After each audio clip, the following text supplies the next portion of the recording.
इससे पिछले क्वेश्चन में हमने एक सबसे सिंपल इनडिटरमिनेट स्ट्रक्चर की प्रॉब्लम ली थी, है ना। This was the question. अब इससे थोड़ी सी कॉम्प्लिकेटेड क्वेश्चन लेते हैं, है ना? ये क्वेश्चन है, पहले क्वेश्चन को डिस्कस कर लेते हैं। एक बार है जो कि पिन हो रखी है दीवार से ए पॉइंट से, मतलब ये ए पॉइंट मूव नहीं कर सकता है, और बी पॉइंट और सी पॉइंट से इसको सपोर्ट कर रखा है दो वायर्स ने जिनका क्रॉस सेक्शन एरिया सेम है, दोनों वायर का 5 मिलीमीटर स्क्वायर है, और यंग्स मॉडुलस 200 GPa है ना। सी पे एक लोड लगाया गया 1000 न्यूटन का। बी और सी 1 मीटर दूर हैं, बी और ए भी 1 मीटर दूर है। तो ये तो प्रॉब्लम हो गई, है ना। इसमें जितनी सारी अननोन चीज़ें हैं वो हमको निकालनी है। अननोन चीज़ें क्या होंगी? रिएक्शन एट ए, भाई ये जो बेस है दीवार में गड़ा हुआ है इस पर कुछ रिएक्शन होगा। अब यहाँ पर एक सवाल ये उठता है, ये आर ए ऊपर भी हो सकता है, नीचे भी हो सकता है। मैंने तो इसको ऊपर की तरफ इंडिकेट कर दिया। अगर ये ऊपर की तरफ नहीं होगा तो अपने आप इसकी वैल्यू नेगेटिव आ जाएगी। ऑफ कोर्स ये इसका रिएक्शन आर बी ऊपर की तरफ होगा और आर सी भी ऊपर की तरफ होगा, है ना। तो इस डायग्राम का ये फ्री बॉडी डायग्राम है। तो इस क्वेश्चन को सॉल्व करने के लिए हमारा फर्स्ट स्टेप होता भी ये है कि फ्री बॉडी डायग्राम। अब हमको कितनी चीज़ें पता करनी है? R A, R B, R C, है ना। तीन चीज़ें इसमें हमको पता करनी है। तो सबसे पहला जो स्टेप होता है मॉस या मैकेनिक्स की प्रॉब्लम को सॉल्व करने के लिए, हम इक्विलिब्रियम कंडीशंस लगाते हैं, है ना। तो पहली इक्विलिब्रियम कंडीशन हो गई sigma all the forces in Y direction. Sigma F Y मतलब all the forces in Y direction. Y direction general ये वाला लेते हैं, ठीक है। And that all the forces, sum of all the forces must be equal to 0। R A ऊपर है, R B ऊपर है, आर सी ऊपर है, इन तीनों का प्लस, और 1000 न्यूटन नीचे इसका minus. R A R B plus R C minus 1000 must be equal to 0। So we got our first equation as R A plus R B plus R C is equal to 1000। अब यहाँ पर देखें कि are का direction upward हमने लिया। अगर ऐसा नहीं होता तो क्या होता? हमको फिर भी कोई दिक्कत नहीं होती। इन केस अगर आर का डायरेक्शन ऊपर नहीं होगा तो इसकी वैल्यू क्वेश्चन में, आंसर में अपने आप नेगेटिव आ जाएगी। नेगेटिव वैल्यू का मतलब है कि आर ए मेरा जो डायरेक्शन मैंने एज्यूम किया उसका उल्टा लगेगा। सिंपल सी चीज़ है। तो मेरे पास में पहली इक्वेशन आ गई, इसमें मैंने आर ए एज्यूम करा है, एक डायरेक्शन, कोई दिक्कत नहीं है ना। अब sum of all the moment at some point, any point. Point हमको समझदारी से लेना होता है ताकि हमारी मेहनत कम रहे, है ना। Must be equal to 0। तो मैंने ए पॉइंट लिया, ये ए पॉइंट लिया। क्यों ए पॉइंट पे लेके? क्या खास बात है कि इसमें ए पे जो ए पे रिएक्शन लग रहा है ए, उसका मोमेंट 0 हो जाएगा, है ना। हालांकि इस क्वेश्चन में हम तीनों में से कोई भी पॉइंट ले सकते हैं, कोई खास बात नहीं थी, आराम से हमको इक्वली ईजी रहेंगे। तो मोमेंट एट ए, ठीक है। जो बी फोर्स लग रहा है, ये आर बी लग रहा है, ये आर बी लग रहा है 1 मीटर दूर, है ना। ए पॉइंट पर मोमेंट लिया, इस पॉइंट पर मोमेंट लिया, 1 मीटर दूर आर बी लग रहा है, तो 1 इंटू आर बी करेंगे, है ना। और ये 2 मीटर 2 इंटू आर सी करेंगे।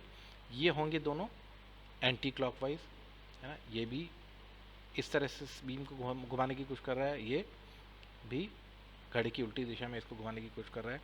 एंड 1000 जो न्यूटन है that would try to move the bar in opposite direction, in clockwise direction, ठीक है। तो ये माइनस हो जाएगा, R B into 1 plus R C into 2 minus 1000 into 2, है ना।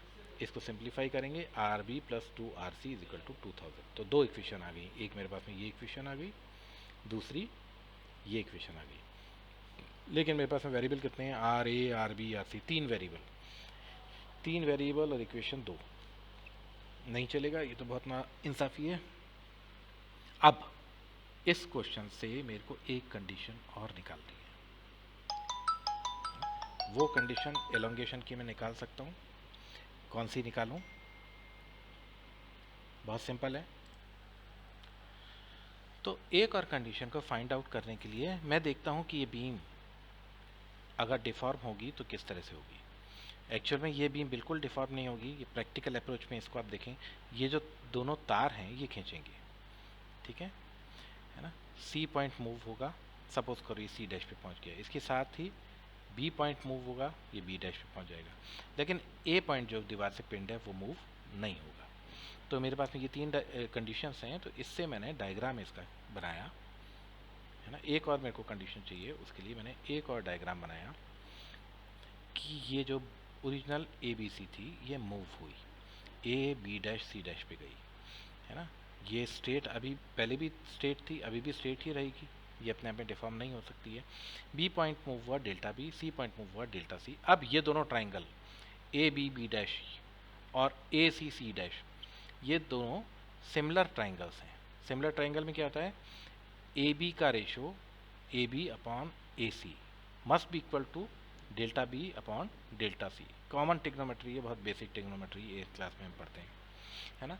तो अब डिफ्लेक्शन की इक्वेशन मेरे को पता है कि डेल्टा बी मतलब कि बी तार जो है, ये बी तार जो है वो डेल्टा बी मूव हो रहा है, कितना एलोंगेशन होगा, एलोंगेशन की इक्वेशन में लगा दूंगा, इसी तरह से सी में लगा दूंगा, अभी लगा देते हैं है ना। So we have found another equation using the boundary condition कि ए मूव नहीं कर रहा, और दूसरी बाउंड्री कंडीशन सी और बी एक सर्टेन प्रपोर्शन में मूव करेंगे, वो प्रपोर्शन होगा ए बी अपॉन ए सी, ठीक है ना। अब सबसे पहले इसको देख लें, A B upon A C is equal to delta B upon delta C, जो मैंने बोला था वही किया है ना। ये 1 मीटर और 2 मीटर दिया हुआ है क्वेश्चन में, ये 1 मीटर है और पूरी लेंथ इसकी 2 मीटर है, तो delta B upon delta C कितना हो गया 1/2 है ना। डेल्टा बी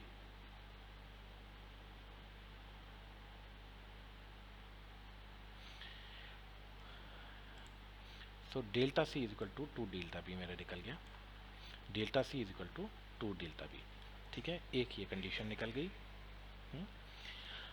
अब मैंने एलोंगेशन की इक्वेशन लगाई, delta C is equal to वही force into length upon area into Young's modulus, C point के लिए, और ऐसा का ऐसा ही चीज़ बी पॉइंट के लिए होगी है ना। डेल्टा बी और डेल्टा सी की वैल्यू मैं ऐसे कैलकुलेट कर सकता हूँ, और इन दोनों के बीच का रिलेशन इक्वेशन 3 से दिया हुआ है, तो इन वैल्यूज़ को, इन दोनों वैल्यूज़ को मैंने इक्वेशन 3 में पुट किया, ठीक है ना। Area of cross section same है दोनों का, यंग्स मॉडुलस सेम है, ये दोनों आपस में कट गए, लेंथ भी सेम है, 2 मीटर लेंथ दे रखी क्वेश्चन में, ये दोनों भी कट गई, तो R C is equal to 2 R B value आ गई, बहुत बढ़िया है ना। अब R C is equal to 2 R B, ये जो इक्वेशन 4 है इसको मैंने पुट किया इक्वेशन 2 में, जो कि मेरी ये थी, आर बी और आर सी का रिलेशन था है ना। तो एक चीज़ इसमें हट जाएगी, और जो हम सॉल्व करेंगे उससे आर सी की वैल्यू 800 और आर बी की वैल्यू 400 आ जाएगी।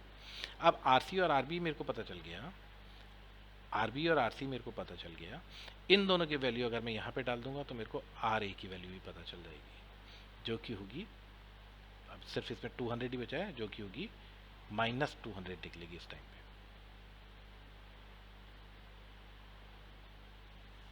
ठीक है, डन।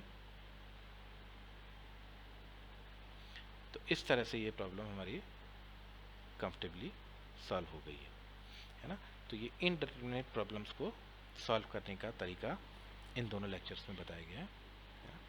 तो इस लेक्चर के लिए इतना काफ़ी है, थैंक यू।